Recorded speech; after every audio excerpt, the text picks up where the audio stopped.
नमस्कार, welcome back to my channel hospitality chat with Soumitra.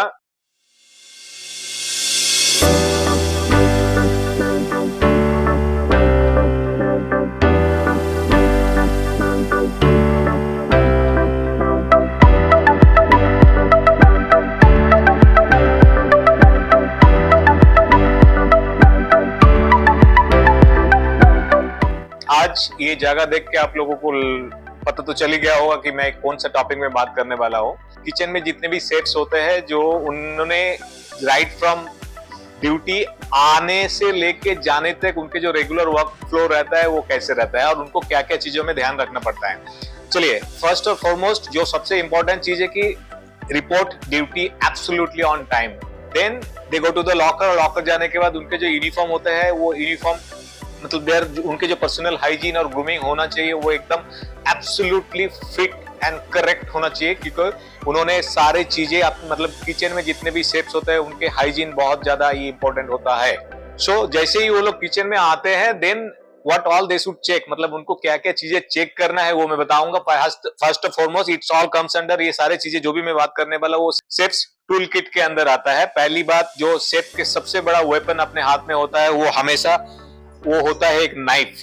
और ये जो नाइफ है ये इंडिविजुअली जितने भी क्विजिन्स होते हैं शेफ्स के, सपोज कोई ओरिएंटल में है, कोई कॉन्टिनेंटल में है, कोई गार्ड मेंजर में है, कोई तंदूर में है, कोई हलवाई में है, कोई इंडियन में है, कोई बुचरी में है, कोई बेकरी में है, तो as per their job role उनके काम के हिसाब से सबको अलग अलग टूल किट्स दिए जाते हैं। और ये जो नाइफ होता है उनके सबसे बड़ा वेपन होता है। तो नाइफ के साथ साथ उनके जो पर्सनल अटायर में अपना शेफ्स कैप बहुत इंपॉर्टेंट चीजें होती है। शेफ्स कैप, ये जो शेफ्स कैप है इनके सर में रखना ही रखना होता है, तो they should look like feel like it is there मतलब proud feeling wearing a chef cap. तो ये शेफ कैप के साथ जब उन्होंने अपना सेक्शंस में आते हैं तो फर्स्ट एंड फॉरमोस्ट कि अपने जगह की नीट एंड क्लीनलीनेस चेक करते हैं। अपने जगह की नीट एंड क्लीनलीनेस चेक करने के बाद मोस्ट इंपॉर्टेंट होता है कि उनके जितने भी यूटेंसिल्स है, मतलब cooking utensils like spatulas, then different bowls, different utensils, वो सारे चीजें अपने जगह में है कि नहीं वो इंपॉर्टेंट होता है। देन उसके साथ साथ जो जो डिफरेंट चॉपिंग बोर्ड्स दे यूज इंडिविजुअली डिफरेंट सब किचन्स में, वो चॉपिंग बोर्ड्स अपने सैनिटाइज्ड होके अपने डिपार्टमेंट में रेडी टू यूज है कि नहीं, वो इंपॉर्टेंट चीजें होती है। और ये इसके साथ साथ जितने भी शेफ्स की वेइंग मेजर्स होता है, जो मेजरमेंट की टूल्स होते हैं, मेजरमेंट की टूल किट्स में सपोज मेजरिंग कप्स होता है, देन मेजरिंग ग्लासेस होता है, देन वेइंग स्केल होता है, वो अपने इंडिविजुअली आउटलेट में है कि नहीं, वो सबसे बड़ा इंपॉर्टेंट होता है उनके लिए भी। देन उनके साथ साथ जो अपने जो थर्मोमीटर होता है, जो जिसमें उसको टेम्परेचर चेक करता है, like different thermometer are used for different purpose, जैसे कि फूड टेम्परेचर के लिए डिफरेंट थर्मोमीटर यूज कर सकता है। देन आपने जो बेकरी ओवन में अगर कुछ बेक करने के लिए रखा है तो वो टेम्परेचर चेक करने के लिए भी एक थर्मोमीटर यूज होता है। तो वो जो मेजरिंग थर्मोमीटर से वो उनको अपने हिसाब से ही अपने अपने इंडिविजुअली कुकिंग स्टाइल के हिसाब से अपने अपने जो डिपार्टमेंट होता है, अपने अपने जो सब किचन होता है उनमें रखना बहुत बहुत इंपॉर्टेंट होता है। ये सारी चीजें होने के बाद once there on job, first things कि जो उनके पास जितने भी बीन्स होते हैं, जो 4 बीन पॉलिसी से और जो जो पर्टिकुलर रिक्वायरमेंट होता है इंडिविजुअली बीन्स का, वो सारे 4 बीन्स अपने जगह में है और प्रॉपर तरीके से मेंटेन है कि नहीं है, वो इंपॉर्टेंट है।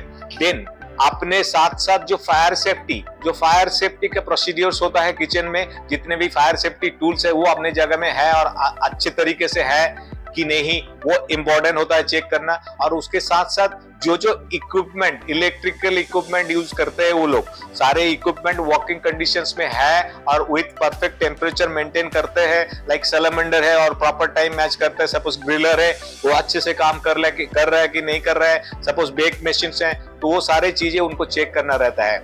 और इसके साथ साथ जो नेक्स्ट आता है वो कि अपने पास जितने भी मटेरियल्स होता है, सारे मटेरियल्स को चेक करना बहुत इंपॉर्टेंट होता है, क्योंकि they are not suppose to use, उनको कभी भी कोई भी बैड क्वालिटी का और इंफीरियर क्वालिटी का रॉ मटेरियल यूज नहीं करना है। तो सारे जितने भी उनके पास मटेरियल, रॉ मटेरियल रहता है, वो सारे चीजें चेक करना बहुत इंपॉर्टेंट होता है। And then last but not the least कि जब वो खाना बनाते हैं गेस्ट के लिए तो उनके जो पोर्शन साइज होता है वो एब्सोल्युटली अपने एंट्री डिशेस और जो भी पोर्शन डिशेस होता है उनके हिसाब से मैच कर रहा है, उनके हिसाब से ही बनाना होता है। सपोज कोई गेस्ट किसी एक पोर्शन का दाल ऑर्डर किया, अगर दाल we are suppose to serve, मतलब हमें अगर दाल का क्वांटिटी 200 ग्राम सर्विस करना है तो वो 200 ग्राम्स के ही पोर्शन बॉल में जा रहा है, उसी हिसाब से वो पोर्शन कंट्रोल होना बहुत बहुत इंपॉर्टेंट है। And wastage control, the most important, wastage control and food storage. जो भी फूड स्टोर उन लोग करते हैं तो उनमें कंटामिनेशन का बहुत ज्यादा डर रहता है, तो अपने फूड के हिसाब से ही उनके जो स्टोरेज होता है वो एक्चुअल प्लान करके फूड के हिसाब से, सपोज आई मीन फिश के साथ कुछ vegetable, this is not absolutely right. तो उन्होंने जितने भी अपना जो फूड स्टोरेज होता है वो एक बहुत इंपॉर्टेंट काम होता है उनके लिए to avoid contamination. So thank you so much once again, and the people who have not subscribe, उनको रिक्वेस्ट है please subscribe and stay tuned. Have a good day. Thank you.